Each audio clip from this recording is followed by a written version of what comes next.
All right, let's pull in Alex Gruskin. He's editor-in-chief of the online site Cracked Racquets, covering all levels of tennis. His podcast is called The Mini Break. He joins us from Indianapolis in the U.S. Alex, good to see you again. So do you agree with Mother Djokovic when she says that this win in court is her son's greatest victory?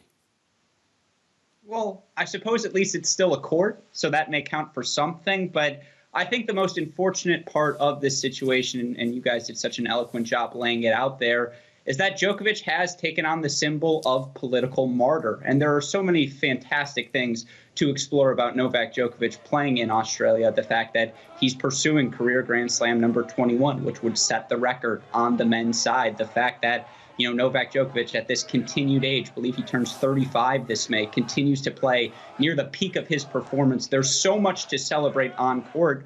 Unfortunately, we can't because, as you guys demonstrated and as we saw last night in Australia, there are those who took this decision as an excuse, we'll say, to go to the streets. And unfortunately, police had to deploy pepper spray last night to break up a crowd. I would disagree. I think there are moments on the court Djokovic has looked far more impressive than this victory in the courtroom. That said, I understand the sentiment. Well, what about the Australian Open organization? I mean, they're the ones who actually have rules that allow for exemptions in the middle of a pandemic, when in a country that has had the strictest restrictions in the world. Shouldn't they be blamed for this, this migration visa PR disaster? You are starting to understand tennis quite well, my friend. I would 1,000% echo that sentiment. And look, Craig Tiley, who is the director of the Australian Open, the bigwig at Tennis Australia, he has done an immense job about making the Australian Open as accommodating as possible for players.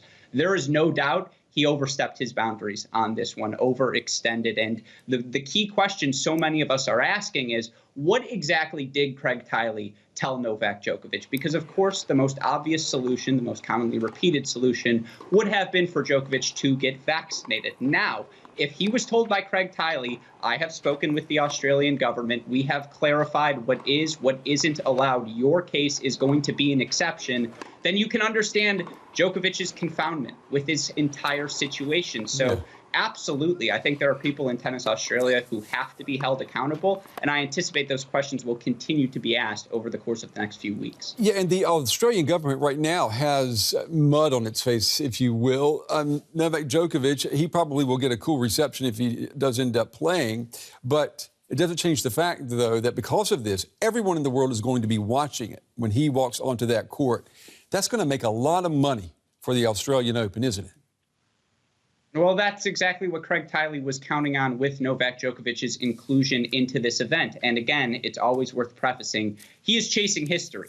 That is something all tennis fans will gravitate towards, that pursuit of his 21st Grand Slam. That said, and I apologize for repeating myself, I mentioned this last time, a tennis tournament should never compromise public health. And I do think, unfortunately, that's the perception of the Australian Open now, particularly within the Australian community who have to be vaccinated to attend this event. The hypocrisy of that ruling in itself, that an Australian to attend the Australian Open has to be vaccinated, but we're making this grand exception for a player who doesn't have to worry about the things that, daily Australians are going through day in, day out, has been able to maintain some sort of comfort. I think that's hypocrisy. That hypocrisy is what, again, keeps people talking about this story and why, unfortunately, it's probably not going anywhere anytime soon. Yeah, I think you're right about that as well. Alex Gruskin with the online site Cracked Racquets. It's a great name, Alex. We appreciate your analysis tonight. Thank you.